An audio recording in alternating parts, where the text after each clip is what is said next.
Good afternoon. Good afternoon, everyone. Uh, Thank you so much for joining us today, and welcome to our webinar on Marketplace Selling 2.0. The future of retail is digital. It's never been more apparent than today, a year into the corona pandemic. Everything's gone digital, fun, work, shopping, and there's no turning back. Online shopping, which was once considered as a discounting platform, people go there to buy cheap stuff, is now the way we experience brands, is our primary way of shopping.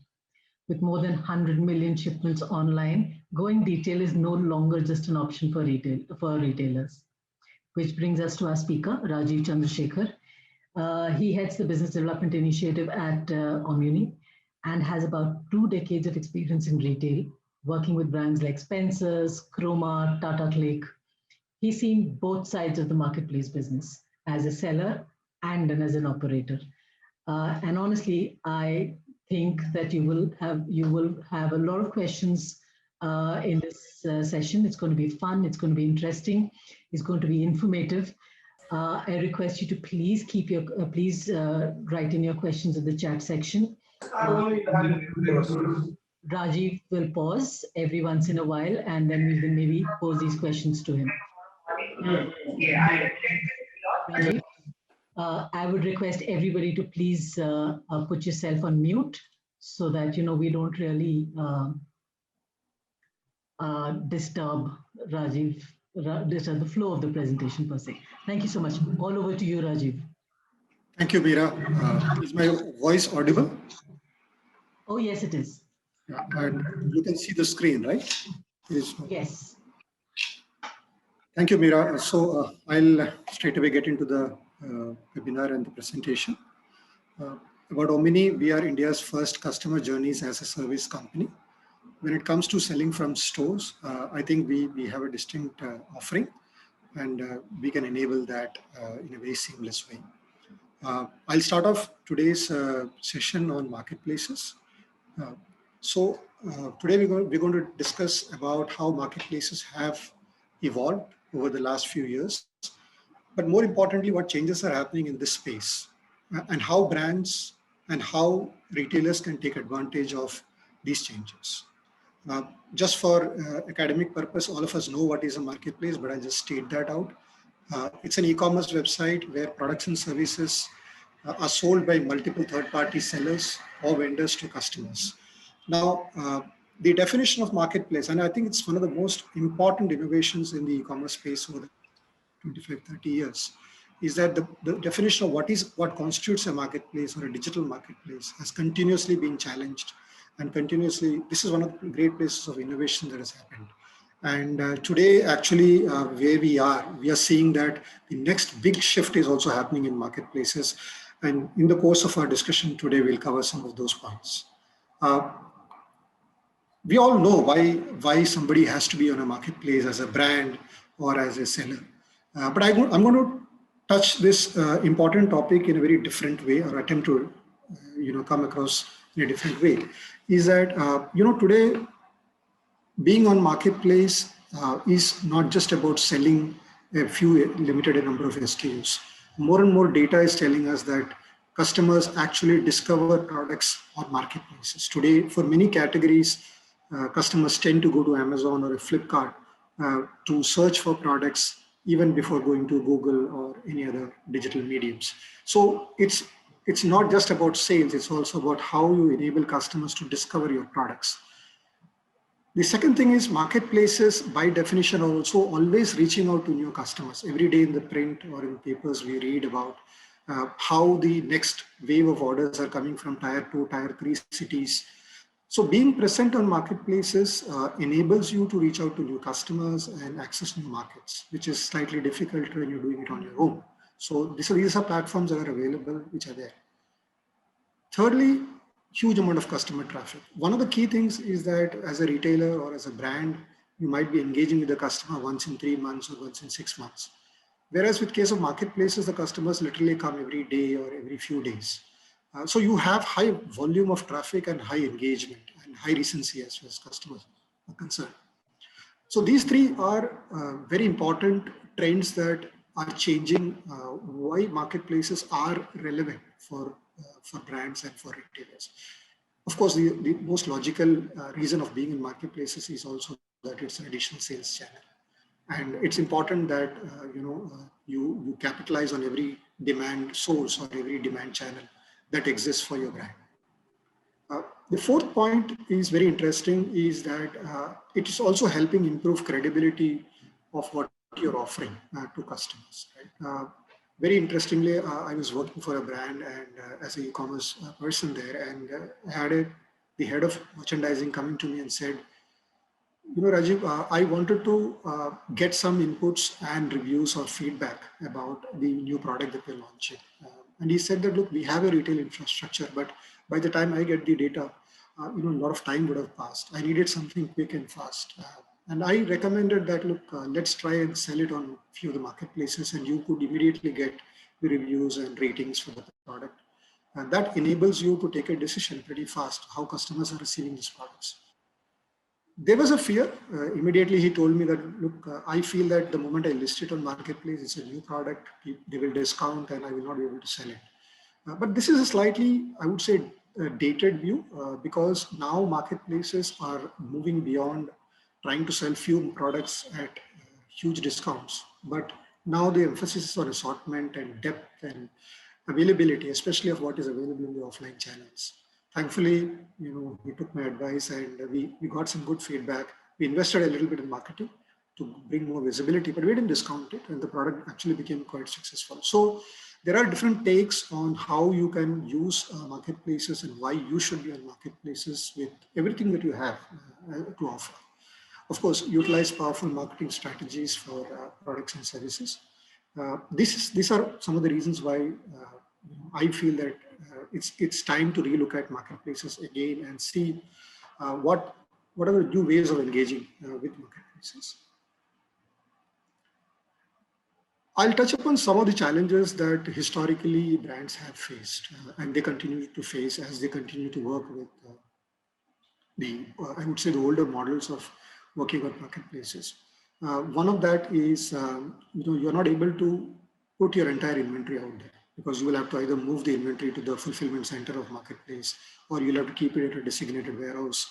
And from there, you want to list the product. So this calls for a lot of challenge because you have to create something new from your existing infrastructure, of which limited inventory ends up getting visible on the marketplace.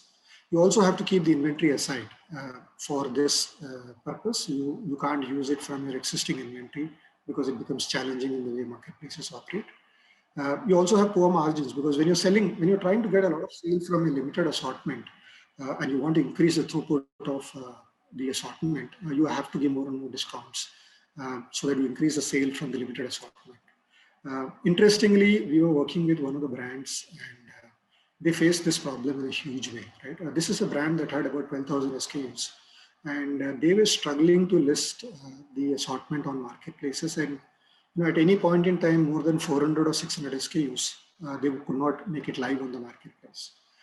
So consequently, what happened was, since the brand had a very limited assortment, this brand, which had almost 30-35% market share in the offline space, ended up having only 2 to 3% market share.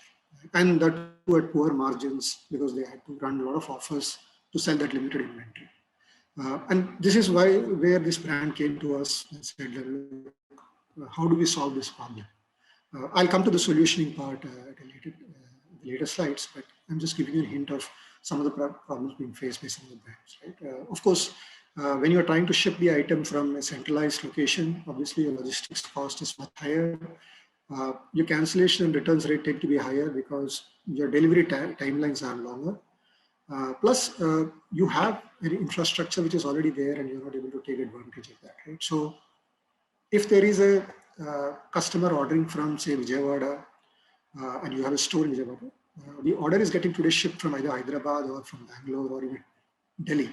So you're not really using your existing infrastructure, whether it's distribution infrastructure or a retail infrastructure, to fulfill the customer in the same catchment where you already have some form of presence.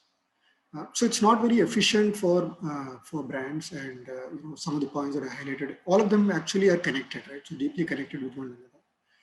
And of course, you need additional manpower. So you have, I can relate to you from my own experience when I was managing. I had a 16-member e-commerce team trying to manage. So it's an additional manpower, additional teams, additional infrastructure that goes into running this entire operation. Over a period of time, as the business of marketplaces have expanded, brands have actually had to increase the investments in this space. Not being able to really leverage the manpower and the teams that are there on the ground, which have already been built over the years.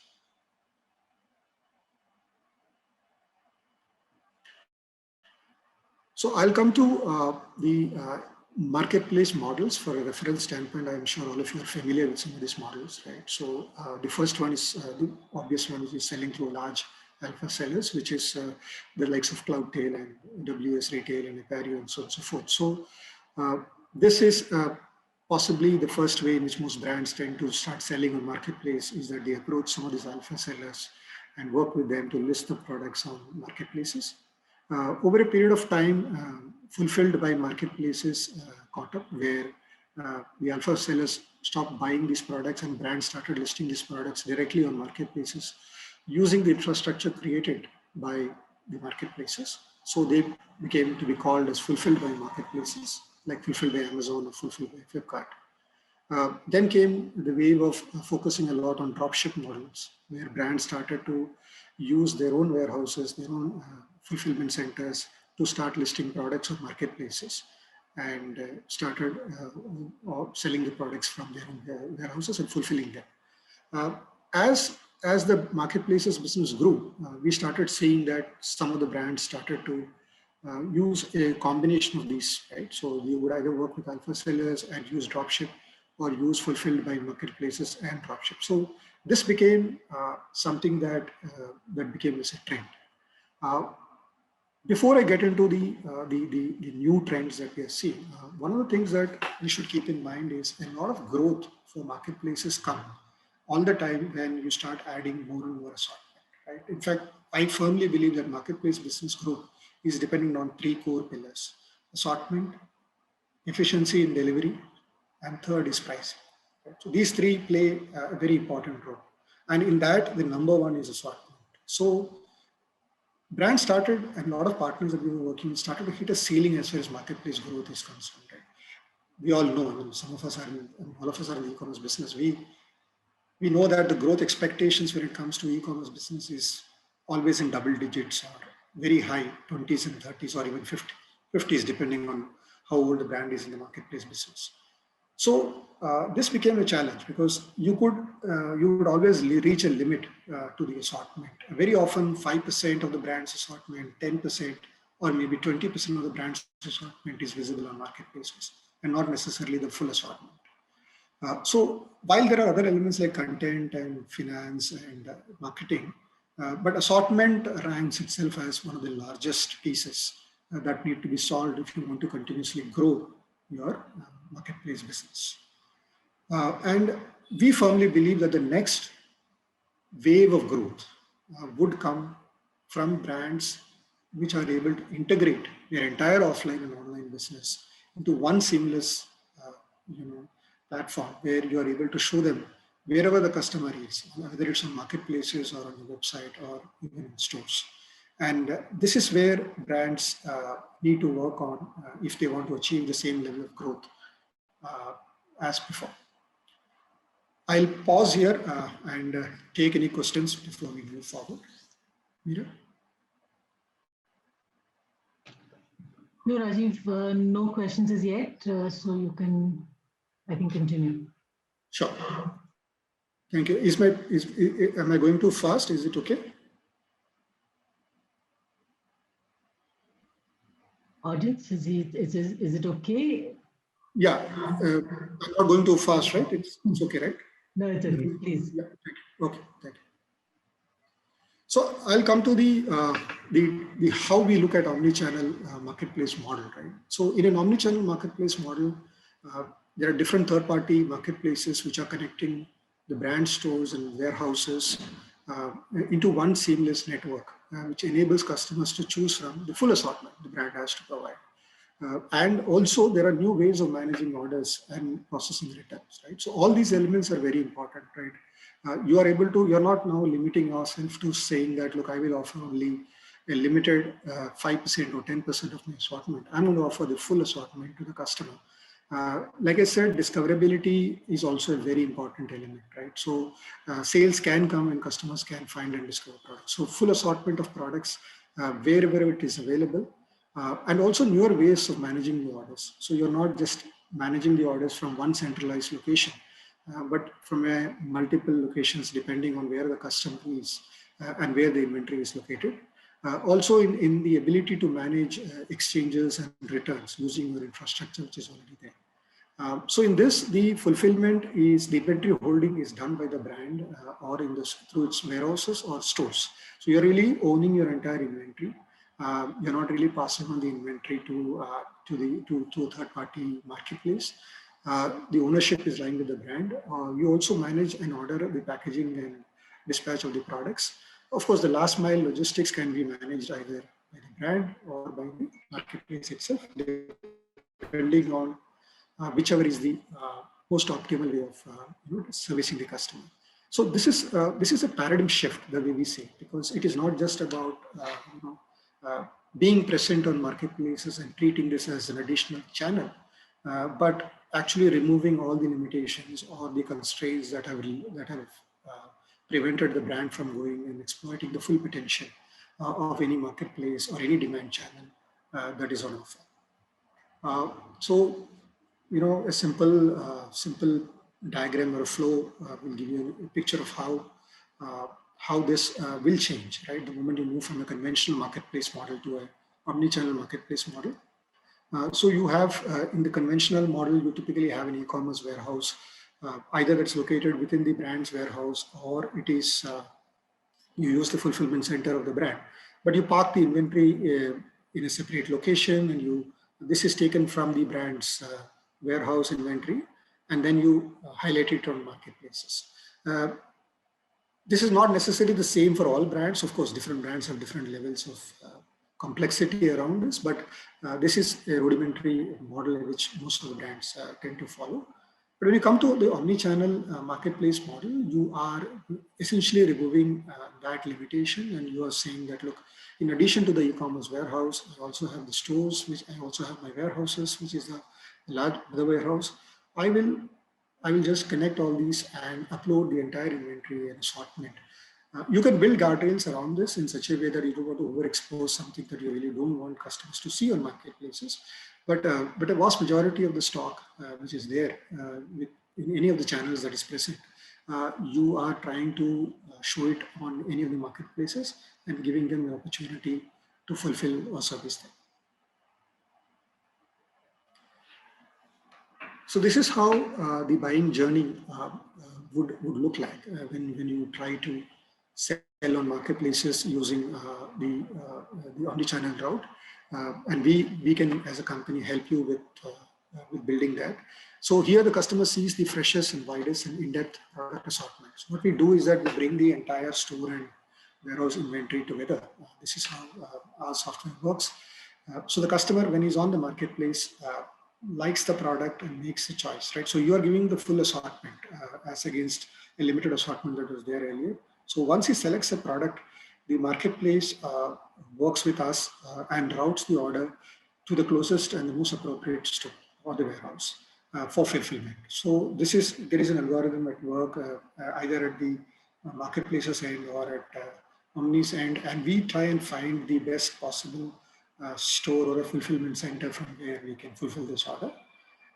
Assuming that, suppose there is a problem with that store, sometimes we see that in store an item could be defective, or if there is though we have some concept called safety stock, but sometimes if there is a problem with the store fulfillment, the order gets allocated to the next possible node or a fulfillment point, which is a store or a warehouse.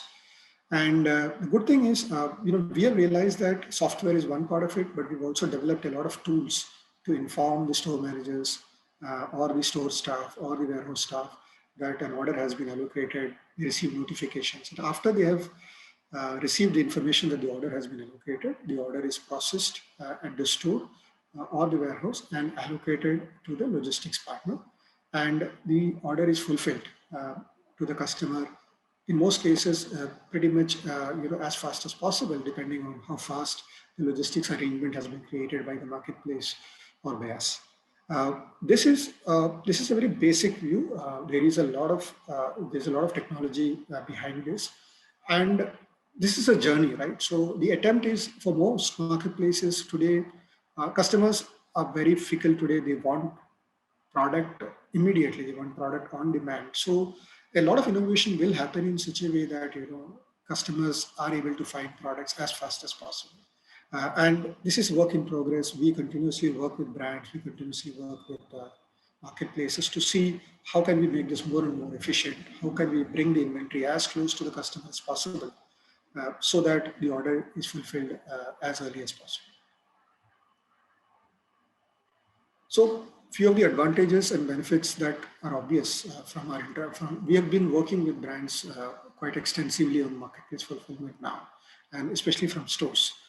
And some of the advantages that we have really seen are, one is that the stores develop omni-channel fulfillment centers, right? So stores are not just for the retail offline business, but they are now becoming as even fulfillment centers, not just for the brand's own website, but even for the larger marketplace business.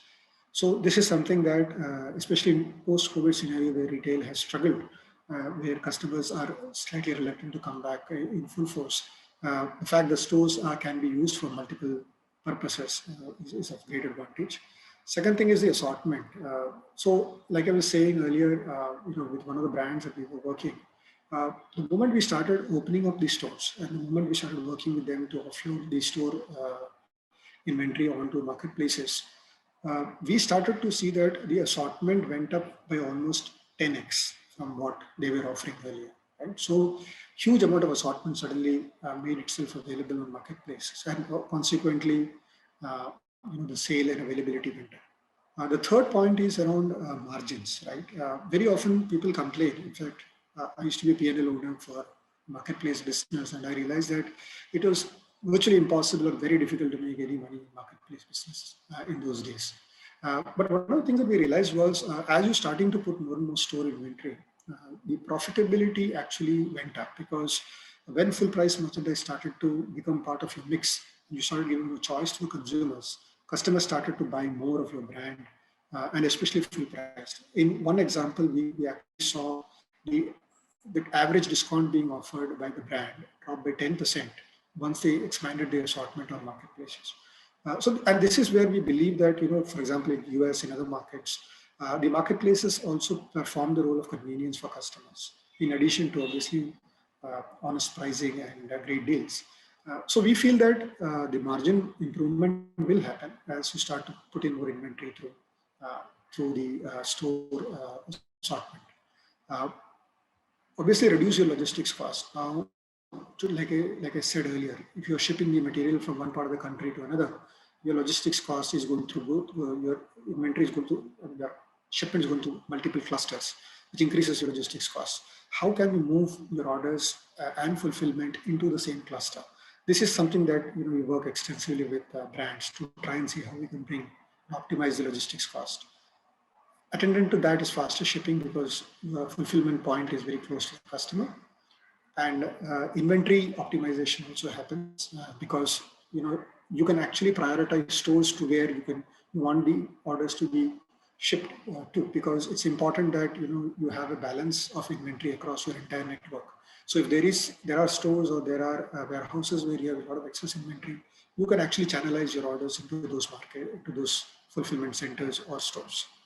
And possibly the best part is that actually you don't need additional investments. Your stores are already there, your infrastructure is already there, your people are already there.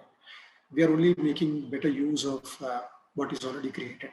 So this is something that is music to the ears for most of the CFOs and finance heads, because you're not really creating a new channel, you're actually optimizing your existing channel to deliver better ROI.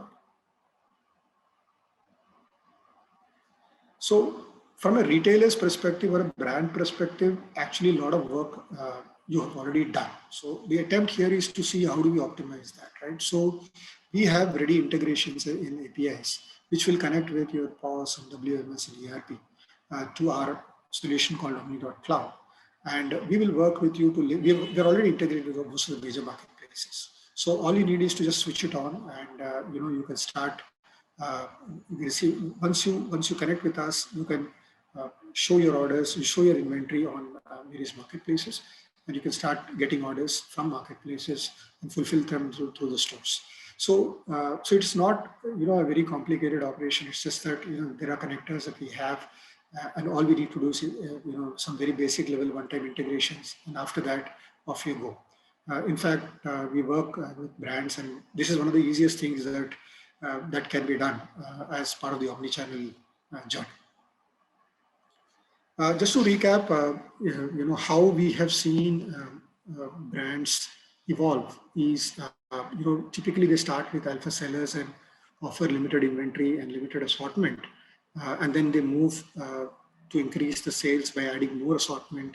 But in this case, directly by listing on marketplaces, fulfillment centers, and then obviously moving to a dropship model where they start to expose their warehouse inventory. But the moment they shift and start capitalizing on their entire offline inventory through stores and through other networks that they have, you see that the number of assortment, the number of products that the brand has to offer goes up exponentially. And that is why it is important that we look at this as not just an additional channel, but actually you are actually bringing the entire power and the entire assortment of the brand online, and you're enabling it to be sold across various marketplaces. So this is to me just the beginning, right? To me, it is the marketplace space is indicating innovations are happening so much over in this space that we see that this is just the beginning, and brands need to be geared because the digital channels are going to expand. The number of marketplaces will exponentially grow. What we define as marketplace also will change. Today, when we talk about marketplaces, our reference points could be Amazon or a Flipkart. But in the coming days, we have seen a lot of examples in Europe and in US, where the number of such marketplaces have expanded very exponentially. Now, we need to be prepared, right? We need to be prepared with being able to show the entire inventory everywhere, because customers are on digital platforms all the time. And whichever digital platform is bringing in traffic, is bringing in customers and bringing in orders, we should be ready to take that on board and fulfill them from the infrastructure that we've already created. We have spent years building and fine-tuning this infrastructure, and we should give ourselves a best opportunity to leverage that in the digital space. I'll pause here. I think it's been a long monologue. So, Meera, any questions that have come up? You can take. Yes, Rajiv, I've got one question. It says, do all marketplaces offer omnichannel fulfillment? This is from Sumaya. Yep. So this is working. So one thing which we have realized is every marketplace that we have spoken to, there are no doubts about the path that they want to take. Right? There are different levels of maturity as far as, because they have also, remember one thing is that most marketplaces have already built a huge amount of physical retail infrastructure, right? So the key thing for them is how fast can they break away from some of that and adopt all these new models, right? So brands are at different levels of maturity, but yes, it's clear that every single marketplace will have a roadmap for omni-channel fulfillment. Some could be 6 months early, some could be 6 months late, but work is happening. In fact, there are different teams being created. So these are not your regular teams. There are program managers, and they're very serious about it, right? So one of the reasons why Walmart in US has succeeded exceedingly well is that they've leveraged full-fledgedly the omnichannel capabilities, right? So companies and marketplaces have realized that look, this is not a matter of choice anymore. So everybody is doing it, but because everybody has a different tech stack and understanding of what is required, they are at different levels of maturity. In fact, lot of marketplaces also are talking to us. Right? So we have been in this journey for the last 4 or 5 years. We are massive believers in the unification and say unification of inventory. So for us, this is very close to home, and we are working extensively to share our experience with various marketplaces and brands to fast forward this process as much as possible. Because eventually the customers are the winners. Customers get more assortment. Brands are the winners because you are able to get more sales, and of course marketplaces gain in the process. Hope I've answered the question.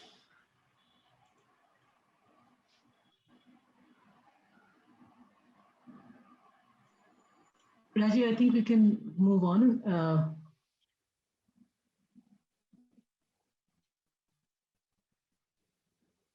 A little bit about Omni and what we do. As I said, we have been on this journey for on the omnichannel journey for a few years now, and today we are powering about 9,000 plus stores, and we have about 90 brands that we work with. What is interesting is that the growth rates that we are seeing are exponential. Right? So today, more than 10 million plus orders have been fulfilled by, and this number is expanding day by day as more and more brands want to integrate their stores on various digital platforms. And we are seeing, wherever we work with our partners, we are seeing 5 to 10% growth like to like. But when it comes to marketplace, we are seeing very high levels of growth because we realized that a lot of assortment was not really visible on marketplaces for a very long time. And as the store inventories start to come, or I would say offline inventories, right? Because it could be available in any channels. As the offline inventories start to come, mostly through retail stores, we are seeing that there's a reset happening as far as the business expectations and the numbers for most of the brands. And I think the next 2 to 3 years, brands which are moving fast in this space will see very high levels of growth. We are happy to work with them to make it happen. And interestingly, one of the things that we are very careful about is the whole process, right? Because fulfilling a marketplace order through offline channels is not, or stores is not an easy proposition. That's why we take a lot of care in how we select those stores, how we train them, and how we bring them on. So some of those reasons why we feel that we have a strong offering is because of our legacy and lineage. Right, we're part of Arvind Group, and we have our own stores where we test every hypothesis. We use these stores for understanding whether the solutions are working in real world or not before we expose them to our clients. We also look at it as a journey, right? We don't really look at this as a software or as a product.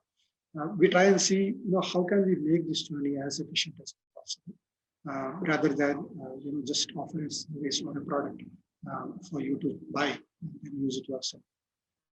So we also work on a success fee model. So this is one of the things that we are very particular that when we talk to our clients, we are interested in ensuring that we focus on results, and we also have a stake in the success of the offering. Speed in today's essence, especially like I said earlier, right? The solutions are continuously evolving. Marketplace space is evolving so fast that you need to have a solution that you can implement as fast as possible and have a very fast time to market.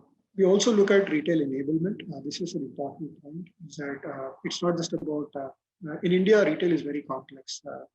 And it's not very easy to implement any technology solution on the ground. So we work with, we have an operations team, we have a CAM team that works with partners, retail stores, store managers, store staff, to try and see how can we implement our solution, how can we ensure that the orders are fulfilled, how can we ensure that they are aware about the SLAs, the tags, and the process. And more importantly, we feel that the time has now come for the entire organization to think digital. It is not that few people sitting in the corporate office design a digital strategy and it's implemented across the organization. Today, even from a career advancement standpoint, and even from in a desire standpoint, we see that even the store staff and the retail operations people on the ground, they are also very interested to participate in digital channels. But they come from a different background, right? So how do you enable retail? How do you ensure that they're able to meet the expectations which the online customer has? We all know that we are online customers, and we all know that we have very different set of expectations when it comes to digital channels. So how do you ensure that offline keeps pace with that? So this is something that we have learned over the years. That's part of our training. That's part of our retail enablement process. Some of the marketplaces that are already on this journey are listed there. We're working with them to bring this to as many stores as possible. So Amazon, Flipkart, Myntra, Paytm, and Ajio. Here we try and understand the requirements of marketplaces. We try to understand what they're trying to achieve. And we work with the program managers quite extensively. And then work with the brands to see how do we bring this together. So it's not just about saying that here this is the marketplace and you can go live. We work with the brands to make sure that they land these stores well on various marketplaces. So these are some of the marketplaces that we work extensively with. So Omni helps brands to increase the product. If I were to summarize what we do, right? So we help to increase the product assortment in marketplaces, improve efficiencies and cost and time. And we have connectors in place for third party for demand generation. And we unify the inventory and order fulfillment. We also have APIs which are out of the box integration with marketplaces. We enable features like store hopping, clustering, and sorting. Plus, we also have a single unified interface for the order. This is a very important piece, right? And it doesn't matter where your order is coming from. Our interface enables you to process the orders, fulfill the orders from one application. So you don't have to open multiple applications for various marketplaces. You don't have to list your inventory separately on various marketplaces. You don't have to worry about if an order is not fulfilled in one store. We will take care of that. We'll find the nearby store. We'll push the order, or we'll work with marketplace to make it happen. We will integrate the entire inventory, right? And this is what we will show to the marketplaces. So a lot of work that the brands tend to do in having to successfully launch on multiple marketplaces is eliminated because we already have that as an application. And the other thing is that we are continuously improving our application basis the feedback that we receive from both marketplaces and brands. So all those improvements will come to you by default. So you don't have to worry about, because any learnings that we get from any of the 90 brands that we work with, we implement it for all our customers. So that way, we continuously keep improving our solution, and you get the benefit of what is latest. So this is in many ways a summary. We have a lot of checks and balances in the system. So if you want to disable a certain amount of inventory on certain marketplaces, we can do that. If you want to put a certain amount of safety stock, we can do that. If you want to set a priority of stores that need to be fulfilled, we can help you with that. And a lot of other, if you want to ensure that order fulfillment allocation happens in a certain way, we can discuss that and see how do we optimize that. So our teams on the ground, our CAM teams, our marketplace teams, we all tend to talk to each other and see, how do we build the best experience for the users, both for the customers and for the staff that is fulfilling those orders in such a way that it's as seamless as possible. An overview on the brands that we work with today. This is the cross spectrum of clients that we have, and this is only a flavor of what we have. We're continuously adding brands every day, and right now we are at about 90 odd brands, and we will continue to keep adding in the near future. I think there is a lot of upside for brands. There's a lot of interest in this space. Having said that, different brands are at different levels of maturity, and we are okay with that. We want to work. We want to have the best solution. Right? We don't want to say that this is the only way to work. Each brand has its own journey, and we work with marketplaces also to see that we do what is right, because at the end of the day, we don't want the customer experience to be compromised. So this is the list of brands that we work predominantly in fashion, in electronics, in in FMCG, we work across the spectrum. So that's it from my side. I'm open to any questions you have.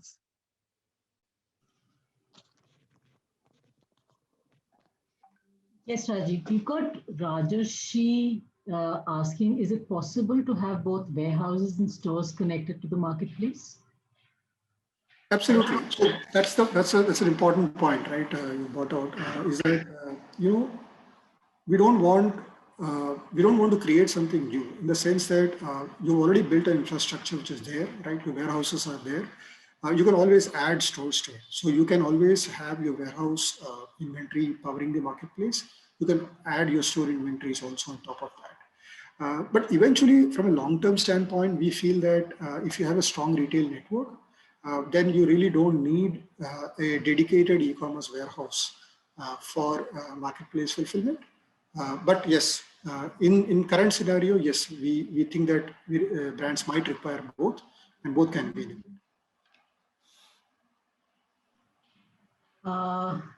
Do I need to integrate with each marketplace individually for omni-channel fulfillment? Not really. That's a good point because we do that legwork for you, right? So we work with various marketplaces and we are integrated with them. So the moment you integrate with us, you get the ability to start listing your products on multiple marketplaces. Of course, commercials between you and marketplaces need to be signed, and you have to be registered as a brand on those marketplaces, which I'm sure most of the brands are already there. So we eliminate the need to having to manage. We eliminate the need to having to list these marketplaces separately. Right? You can work with us, and we will enable that across various marketplaces. Yep. Thank you, Rajiv. I, as of now, have just one more question. What's your point of view on hyperlocal delivery for marketplace?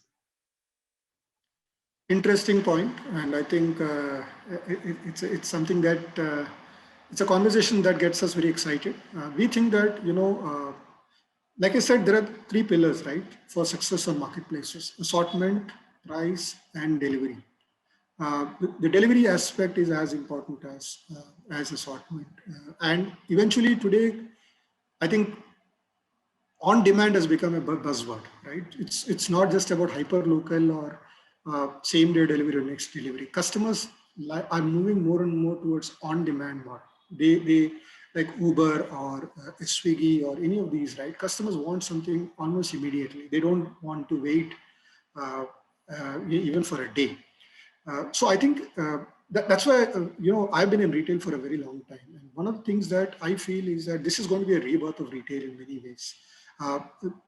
We are talking to a lot of brands, and a lot of brands are excited about retail now because they feel that building the retail infrastructure now has a very different meaning from what it used to be earlier. Earlier, it was about making the products available in the offline space. But now that you are able to integrate with marketplaces, you're creating and optimizing your retail stores even better. So we think that some of the brands actually are expanding. I know at least 3 retailers who have clearly told me that they'll double the number of stores. So the more stores you put on the ground, the more closer you are to the customer, the more things open up, right? And that's where the advantage could be. And very soon, I think in near future, you could start seeing marketplaces telling customers that, look, here is this brand that you can buy in next few hours time or next couple of hours time. So yeah, hyperlocal is the way to go for somebody who has a strong retail presence. Though I think there is some distance to be covered by marketplaces, but I think that's a very interesting conversation that marketplaces are also having internally.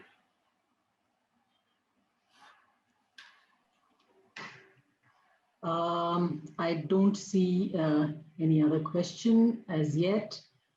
So thank you so much. Thank you, Rajiv. I think this has been a good session, and thank you so much for everybody for being with us, for being so, asking questions, and we hope that this was useful for you. We hope that you have been able to learn something new. In case you want some more information, if you'd like to talk to us a little more, write into us. We'll be more than happy to reach out to you. There's a little bit of a feedback form when you log out that will kind of pop up. Do share it with us. Do share your feedback with us. It will help us immensely in improving the quality of what we bring to you. Thank you very much. Thank you, everybody, once again. Thank you. Thank you, Veera. Thank you, everyone. Thank you. Thanks a lot.